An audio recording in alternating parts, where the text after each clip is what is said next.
So processed foods are literally crack cocaine for the human brain.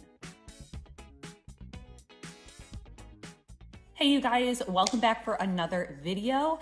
And I am just so excited to share with you guys our family's journey in what we think is proper nutrition, with my husband and I going carnivore or ketovore and bringing our children along for the ride. And I just want to shout it from the rooftops. And I am just loving what I'm learning. And I just don't think the typical average person really understands the science behind processed foods and what it does to our brains and how they're manipulating us in the grocery stores to keep us in this vicious cycle of keeping us unhealthy and not really knowing what is proper food, what is truly nutritional food. And so I wanted to get into that with you today. It's also really helped my husband and I on our journey to simplifying our lifestyle, not only just simplifying our home and the possessions that we have in it, but simplifying what obviously we are eating and why we are eating it. So we're on a minimalist journey and we're loving it. It's just making life so much more enjoyable and fruitful. And so this is totally going in that direction as well. So since my husband and I have decided to go carnivore, I made a video on why we did that. And if you want to go back and watch that, feel free to do that. I'll link it below. But we have just been constantly talking to our kids literally daily about what the proper human diet should be, why we are eating what we are eating, and just we are learning, right? If you've been around my channel for any amount of time, you know that we are homeschoolers and we should never stop learning. We should be lifelong learners. And so talking about with our children, like my husband and I talking with our kids, why are we only eating meat? What are some of the things that we were taught in school that is a total lie and is still, being pushed in our society? And so knowledge is power. And if you really want power over what you're eating, why you're eating, you want power over having a healthier life, you need to seek out the knowledge. And if you're not willing to seek out the knowledge or share that with your children, we're just creating generations and generations of sick people. And I'm not cool with that. So communicating, especially if you have children, about why you're eating and what you're eating. And then in my husband and I's case, we're just saying, we were wrong about what we were teaching you and allowing you to have, in years past based on the new things we're learning. And it's okay to be wrong and it's okay to make changes. And so we have been slowly eliminating processed food from our children. And I want to share with you how that's going. So before I get into that science, because I'm going to explain the science behind why we are choosing so much processed food, and then, why we're choosing so much processed food in the grocery store, but also how that processed food is manipulating our brain and our choices. But for our children, we are allowing them to finish eating the processed food in our homes, like the goldfish, the fruit snacks, whatever. We are just not replacing any of it once it is gone.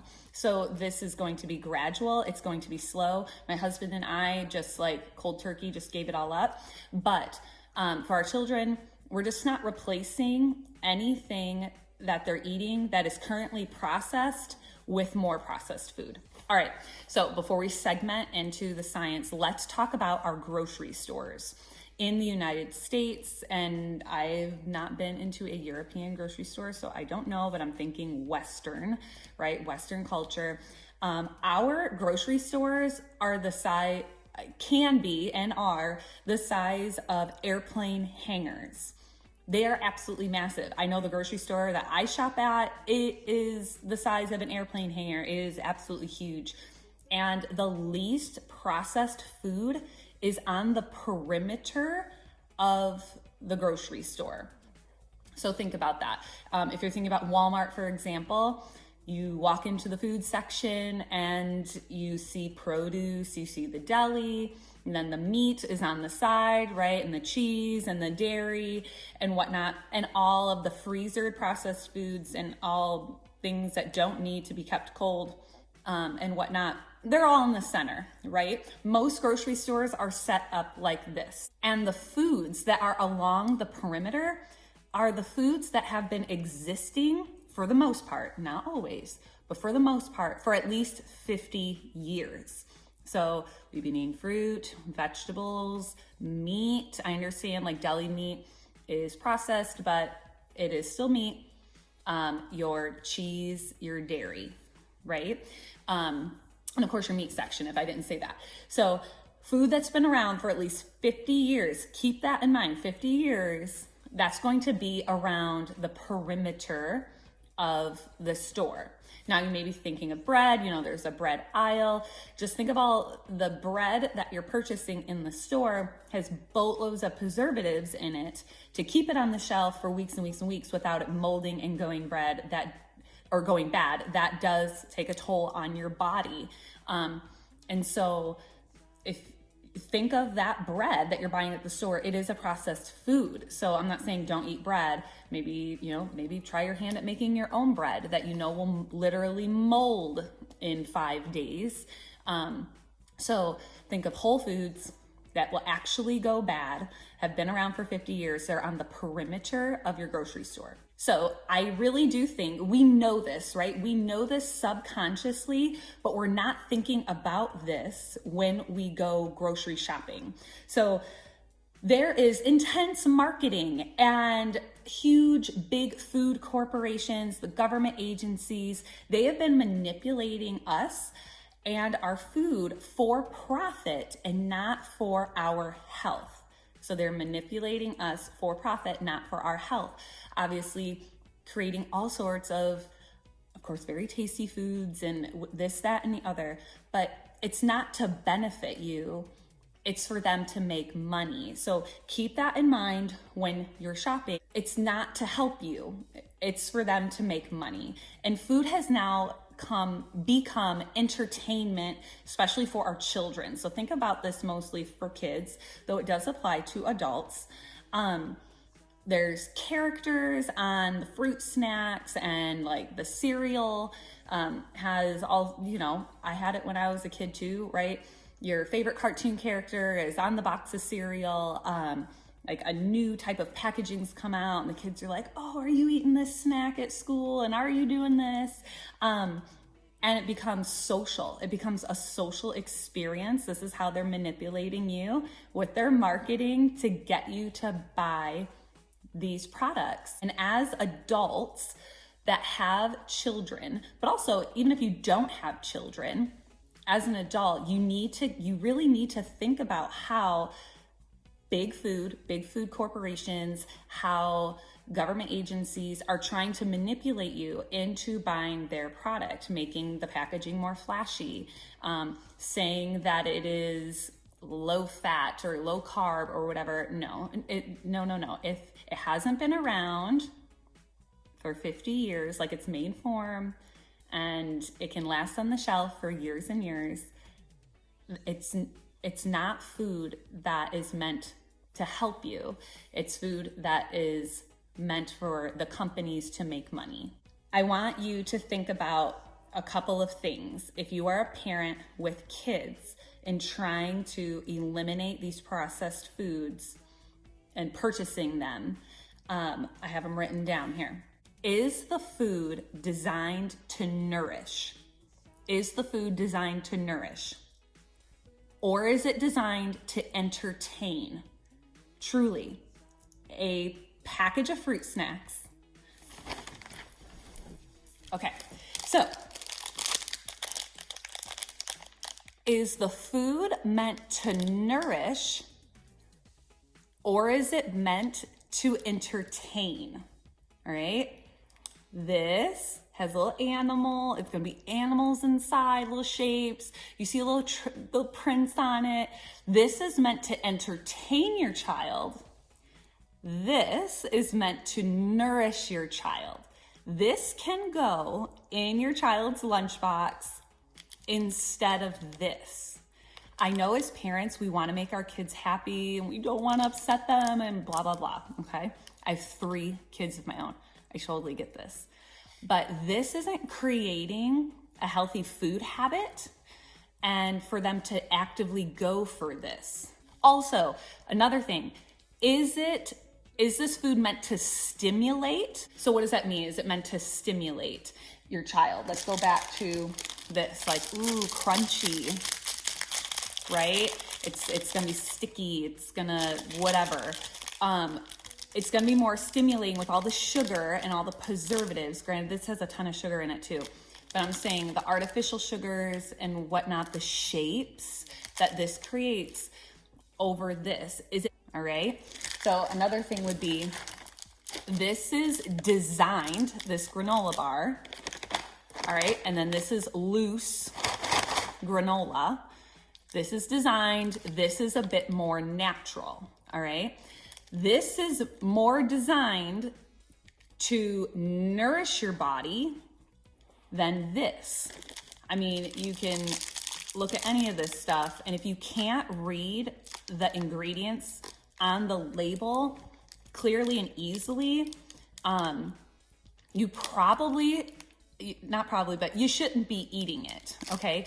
If you don't know exactly what the ingredient is, and there's probably more than 5 or 6 ingredients in there, you probably shouldn't be eating it. This is not something my children or our family is eating anymore anyway, but I'm just telling you, this is designed, this is a bit more natural, just to give you some different perspectives. This is designed, this is natural, it can be grown. What's been around for 50 years? Think about it. I don't think a granola bar in this form has been together. You'd be like, but my kids have to eat something for lunch. Okay, they love this granola. Put this in a bag and put it in their lunchbox, right? So let's go over that one more time. Is the food meant to entertain or is it meant to nourish? All right, we got that. Is it meant to stimulate? Make it more of like, ooh, the fly. Is it meant to stimulate, like make it social so people are like, oh, I got the cool food, did you see the commercial, right? And then most simply, is the food designed or is it grown, and has it been around for 50 years? Are the ingredients unnecessary? Can you pronounce everything in it? So I want to share with you, this is directly from the Frito-Lay website. All right, I wrote it down because it's quite extensive. All right, listen to this.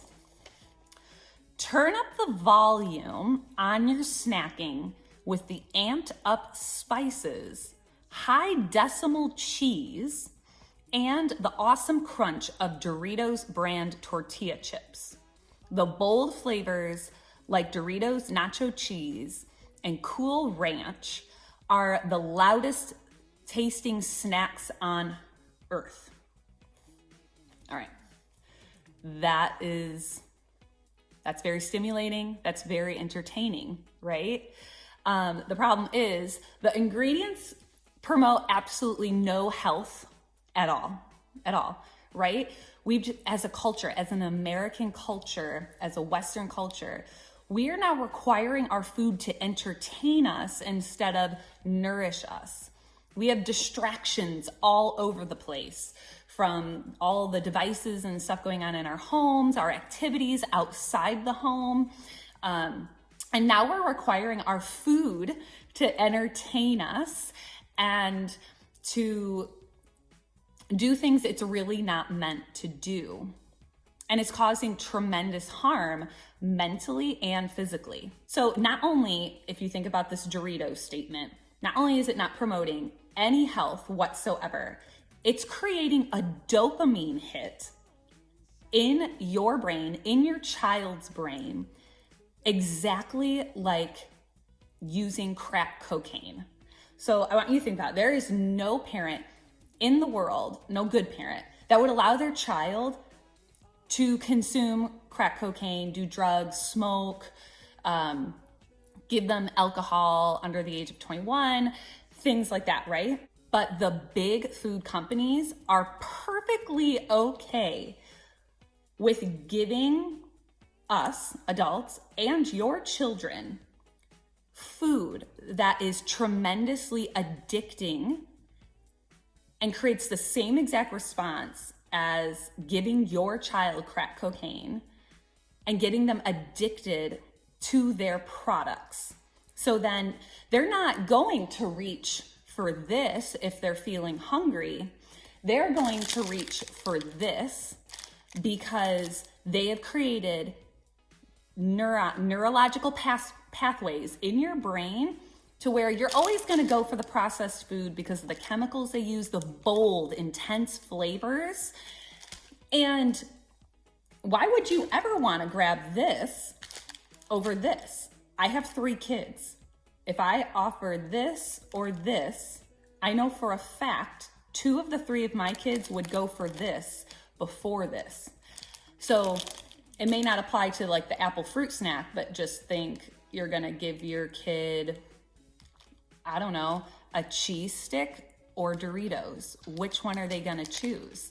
They're going to choose the entertainment. They're going to choose the big, bold flavors that cause that dopamine hit, that excitement in their brain. And you would too. So these processed foods set the stimulation bar so high that we can no longer differentiate subtler flavors in our food. The additives in these foods just keep getting more intense, just to keep our attention. So thinking about that, how could like a piece of grilled chicken or a carrot, like how could that keep up with all of these additives and these intense flavors over maybe dumping a ton of barbecue sauce like all over that grilled chicken, all of the sugar, all of the additives? We're addicted to these foods. And the companies want you addicted to these big, bold flavors, so you will keep buying them. And speaking of like the sauces, the barbecue sauce thing, if you have to constantly dip your food in ketchup, barbecue sauce, to keep your brain and taste buds stimulated, it's because you have created, and they've helped you, the companies, the big food companies, create those neurological pathways that you feel that you need to have ketchup on your eggs, or you need to always dip your chicken nuggets or your grilled chicken in barbecue sauce because it doesn't taste good. But real food tastes amazing. You have to train your taste buds and your brain how things should be tasting, how things should be properly tasting again, and you can do it. So my hope is that now that you understand how big food companies and big government food agencies want you to be in an addictive cycle and choose their food for stimulation, entertainment, and how these toxic ingredients are really changing your brain chemistry and forcing you to eat things that are not going to optimize your health. And you can make the change. You can do what my family is doing. And obviously you don't want to throw away money, but you know what? You can just stop replacing the food, the processed food, once it is gone, and replace it with whole 1 ingredient foods that is bought on the perimeter of the grocery store, that has been around for at least 50 years, is meant to nurture or nourish your body, not entertain. And I know because it's been transforming my family, and that's why I'm sharing this with you. It's been transforming my family in a wonderful way. Now, of course, you are going to have pushback, especially if you have kids, But knowledge is power. We are constantly talking to our kids about why we're eating what we're eating and why we are no longer eating this other stuff. It's harmful. And they are like, wow, kids are smart. They do understand, like, I shouldn't be eating this. And my parents, they're learning, and this is why. Our children trust us more than anyone else. So knowledge is power. Do the research. And I just feel the way we have been educated, like I was public school, the way we have been educated in nutrition, or not even educated at all in nutrition in school, to be honest, that is having devastating effects for generations now. And the government is what creates, like, the food guide pyramid. Once again, if you read the book, Lies My Doctor Told Me by Dr. Ken Berry, it's going to snowball, and you're going to be on an amazing journey with your family. So again, I'm going to refer that book. But at the end of the day, only you can make the change to move away from processed foods that is killing your quality of life. And only you can choose to move into whole, natural foods. The choice will always be yours, and nothing worth doing is ever easy. So remember, the choice is always yours, and nothing worth doing is ever easy. Things that come easy, honestly, that's great and all, but it's usually not the best thing. And we have tons of knowledge to back that up. So I wanted to share this with you guys. I'm shouting it from the rooftops. If you have any questions, comments, or anything like that, please comment below. Give this video a thumbs up. It'll get it out to more awesome people, and we'll see you in the next one. Bye-bye.